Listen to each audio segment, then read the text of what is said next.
Hello दोस्तों, horror tales channel में आपका स्वागत है। बाहर लगातार बारिश हो रही थी, जिससे मेरी दोस्त लिसा के पुराने चरमराते घर की खिड़कियों पर डरावनी लय बज रही थी। हम उसके मंद रोशनी वाले लिविंग रूम में एक साथ बैठे थे। 3 दोस्त एक तूफानी रात में रोमांच की तलाश में थे। सारा, लिसा और मैं हमेशा रहस्यमय और अज्ञात की ओर आकर्षित रहे थे।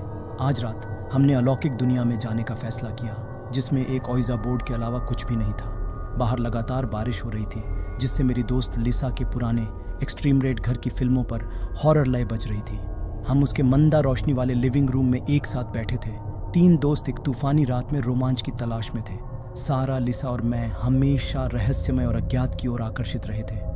आज रात हमने अलौकिक दुनिया में जाने का फैसला किया, जिसमें एक ओइजा बोर्ड के अलावा कुछ भी नहीं था। कमरा प्रत्याशा से भारी था, क्योंकि हमने अपने हाथ प्लैंचेट पर हल्के से रखे थे।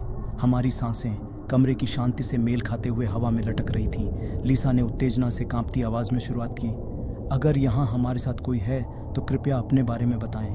कुछ क्षणों तक कुछ नहीं हुआ। बारिश ने खिड़कियों पर लगातार हमला जारी रखा, लेकिन कमरे में सन्नाटा पसरा रहा। जैसे ही हमें बोर्ड की शक्ति पर संदेह होने लगा, प्लैंचेट हिल गया। पहले धीरे धीरे, फिर बढ़ती गति के साथ उसने हेलो शब्द का उच्चारण किया। स्थिति की गंभीरता को देखते हुए हमने घबराई हुई नजरें एक दूसरे पर डाली। यह वास्तविक था। हम तीनों एक अज्ञात इकाई के साथ सीधे संचार में थे।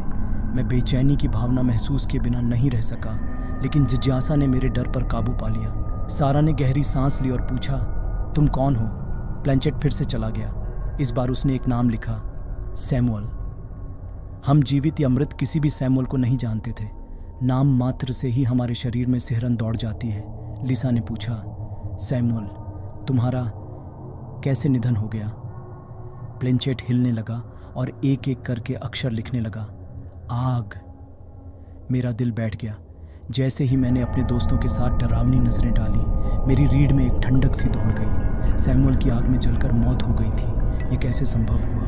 क्या ओइजा बोर्ड वास्तव में हमें दिवंगत लोगों की आत्मा से जोड़ सकता है? हमने और अधिक दबाव डालने का निर्णय लिया। सैमुअल, क्या आप हमें आग के बारे में और बता सकते हैं? क्या हुआ? लिसा ने पूछताछ की।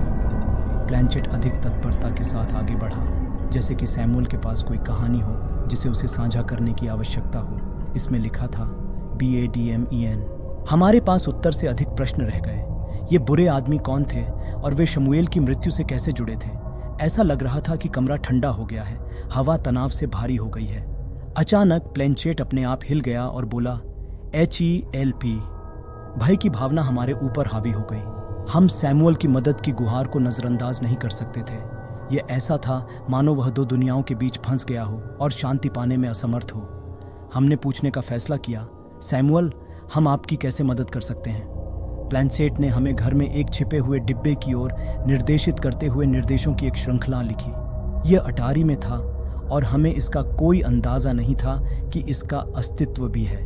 प्रत्येक चरण के साथ निर्देश और अधिक विस्तृत होते गए, जिससे हमें धूल भरी मकड़ी के जाले से ढकी हुई जगह मिल गई, जिसे हमने कभी नहीं देखा था। अटारी में हमें एक फ्लोरबोर्ड के नीचे छिपा हुआ एक बक्सा मिला। अंदर हमें सैमुअल के लेखों से भरी एक पत्रिका मिली। इसमें धोखे और विश्वासघात की एक भयावह कहानी सामने आई। सैमुअल पर उस अपराध का झूठा आरोप लगाया गया था जो उसने नहीं किया था, और बुरे लोगों ने अपने निशान छिपाने के लिए आग लगा दी थी। हमें एहसास हुआ कि सैमुअल की आत्मा न्याय और दोष सिद्धि की तलाश में बेचैन थी। ओइजा बोर्ड ने हमें उसकी हताश अपील से जोड़ा था और हम उसकी मदद करने के लिए दृढ़ थे।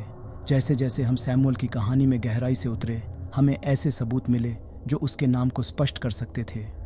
प्रत्येक रहस्योद्घाटन के साथ कमरे में उपस्थिति मजबूत होती जा रही थी।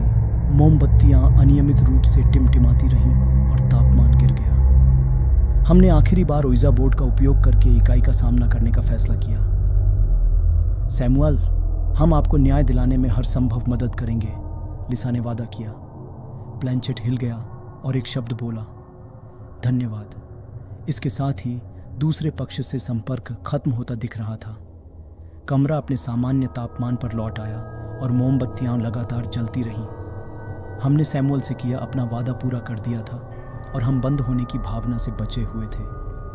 जैसे ही हमने ओइजा बोर्ड को हटा दिया, हम मृत्यु के बाद के जीवन के रहस्यों के बारे में आश्चर्यचकित हुए बिना नहीं रह सके। हमने रोमांच की तलाश में अज्ञात की ओर कदम बढ़ाया था और खुद को एक ज़रूरतमंद आत्मा से जुड़ा हुआ पाया। यह एक भयावह अनुभव था जो हमेशा हमारे साथ रहेगा। एक अनुस्मारक की जीवित और मृत के बीच की सीमाएं हमेशा उतनी स्पष्ट नहीं होती जितनी लगती हैं। अगर ये कहानी आपको पसंद आई हो तो वीडियो को लाइक और शेयर करें और चैनल को सब्सक्राइब करना ना भूलें। धन्यवाद।